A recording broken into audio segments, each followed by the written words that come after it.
Hi అండి, నమస్తే. Welcome to Swathi సుగ్గుస్ recipes. ఈరోజు వచ్చేసి హెల్దీ రెసిపీని మీతో షేర్ చేసుకోబోతున్నానండి. అదేంటి అంటే వామ్ అన్నం. వామ్ మహిళలకి చాలా మేలు చేస్తుందండి. వామ్లో ఉండే స్పాస్మోటిక్ వలన పొత్తి కడుపు నొప్పిని, మలబద్ధకాన్ని తగ్గిస్తుంది. అదే కాకుండా కడుపులో ఉండే బ్యాక్టీరియాని, నులి పురుగులను కూడా చంపేస్తుంది. చలికాలంలో కూడా ఈ వామ్ని ఎక్కువగా తీసుకుంటూ ఉంటారండి.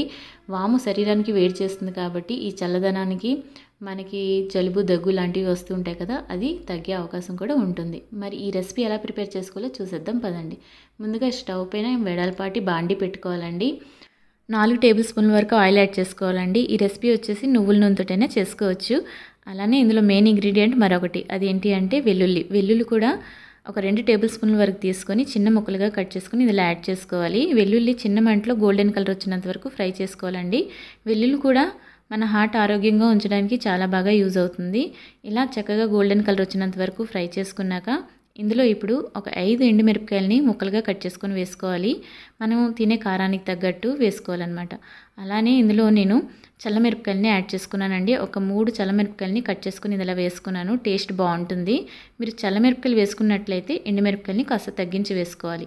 అలానే 2 స్పూన్ల వరకు వామ్ యాడ్ చేసుకోవాలండి. వామ్ ఎక్కువగా వేసుకున్నారంటే అన్నం ఘాటుగా అయిపోతుంది కాబట్టి చూసుకొని వేసుకోవాలి. ఈ రెసిపీ నేను 4గురికి సరిపడా చేశాను. మంటని సిమ్లో పెట్టుకొని పోపుని దోరగా వేయించుకోవాలి. చక్కగా పోపు వేగాక ఉడికించి చల్లార్చుకున్న అన్నాన్ని ఇందులో యాడ్ చేసుకోవాలి.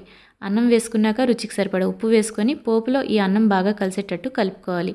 చల్లార్చుకున్న అన్నం ఇందులో వేసుకున్నాం కాబట్టి అన్నం వేడెక్కనివ్వాలండి చిన్న మంటలో. వేడివేడిగా ఈ వామన్నాన్ని సర్వ్ చేసుకోండి. దీంతోపాటు మీకు పెసరపప్పు ఉన్నా చాలా బాగుంటుంది. లేదు అంటే తీపావకాయ చాలా బాగుంటుందండి. ఇది ఘాటుగా ఉంటుంది కాబట్టి తీపావకాయ అయితే దీంతో చాలా బాగుంటుంది. నేను చేసి ఈ రెసిపీ మీకు నచ్చితే తప్పకుండా లైక్ చేసి షేర్ చేయండి. మన ఛానల్ని సబ్స్క్రైబ్ చేసుకొని పక్కనుండే బెల్ ఐకాన్ని క్లిక్ చేయండి. మరొక మంచి వీడియోతో మళ్ళీ కలుద్దాం. ఓకేనా? బాయ్.